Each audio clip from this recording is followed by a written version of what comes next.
Hi everyone. So this week in Media Law and Ethics, we went over chapter 27 and it was about graduation and job opportunities and how to proceed from there. There were two different cases. There was a woman, her name was Emily, and there was a man, his name was Josh. Emily and Josh were completely different. Emily was applying for jobs and had applications out and was very organized about everything. 6 months in advance graduation. And hers was just taking her a really long time to hear back from anyone. So she kind of went into this panic mode. Whereas Josh was really nonchalant about it all. And he didn't start applying. I believe it was until a month until he graduated. So very different situations. Emily got offered a job, and she'd sent in her, formal acceptance in writing. And though she hadn't started the job yet, she'd accepted it. So, when you accept a job, people are already putting things in line for you, and they're holding your spot. So, you're expected to commit to that.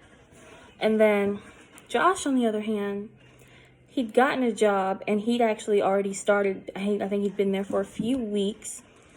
Both of them got second job offers, but remember, their first jobs are not necessarily the jobs they wanted. They were just the jobs that they accepted because it was the only people they'd heard back from, and they were about to graduate, and they were thinking about, the economy and how they're going to be graduating with no job and nowhere to go.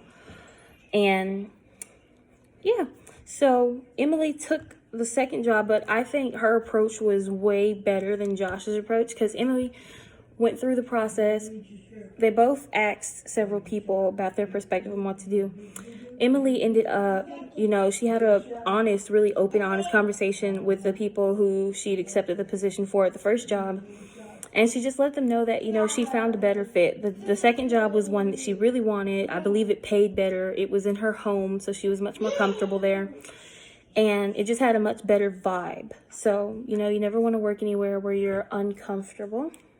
And then there was Josh's second job. The difference with them is Emily hadn't started working yet. Josh had already been at a job. So he was going to just, leave. And that's not, it's unprofessional. Because they'd already put in effort into training him and getting him there with what he needed. And he was just going to, leave him shorthanded. And that was the difference in the blowback for those two. And Emily says that she thinks she made the right decision and she went about it the right way and everything worked out good for her in the end. Whereas Josh had a little bit more of a struggle and he regretted his decision. I think it's just because of his execution, not because of his feelings, but the way he went about it. Personally, in the real world, if it were me, it's kind of a tough situation because you should do what your heart desires to do, but then you also have to factor in location and salary and things like that, your actual interests. And there always has to be a level of professionalism. So I think Emily, there's no perfect response to it because it's just going to be, something's going to fall somewhere.